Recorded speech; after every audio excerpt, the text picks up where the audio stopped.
बिस्मिल्लाहिर्रहमानिर्रहीम। अस्सलाम वालेकुम नाज़रीन, आप देख रहे हैं सरेआम न्यूज़। खबर शामिल करके कोटला और बड़ी खां से चौधरी फैसल गुज्जर की रिपोर्ट के मुताबिक Anjuman Tajran Kotla, Sarafa association Kotla, Ittehad welfare stars, mobile union Kotla की कॉल पर होशरबा महंगाई, बेरोजगारी और बिजली के बिलों में जालमाना टैक्सेस के खिलाफ लंगड़याल चौक कोटला और बड़ी खां में पुरअमन एहतजाज रिकॉर्ड कराया गया।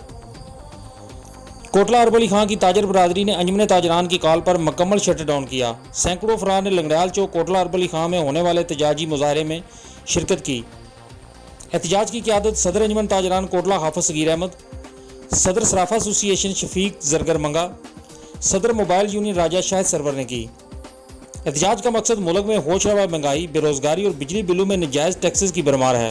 सदर अंजुमन ताजरान कोटला हाफिज सगीर अहमद, सदर सराफा एसोसिएशन शफीक जरगर मंगा ने अपने मुश्तरका बयान में कहा कि तमाम सिविल सोसाइटीज़ और अवाम इलाका को अपने हकूक़ के लिए बेदार होना पड़ेगा। हम 2 सितंबर तक इस एहतजाज को मौखर करते हैं और इसके बाद आल पाकिस्तान अंजुमन ताजरान की तरफ से जारी एलामिया के मुताबिक आइंदा का लाएअमल तरतीब देंगे। हमारे इस एहतजाज का मकसद बिजली बिलों में नजायज़ टैक्सेस का इजाफा और गलत बिजली की मीटर रीडिंग है, जैसे मसाइल को हल करना हुकूमत की अवलीन तरजीहात में शामिल होना चाहिए।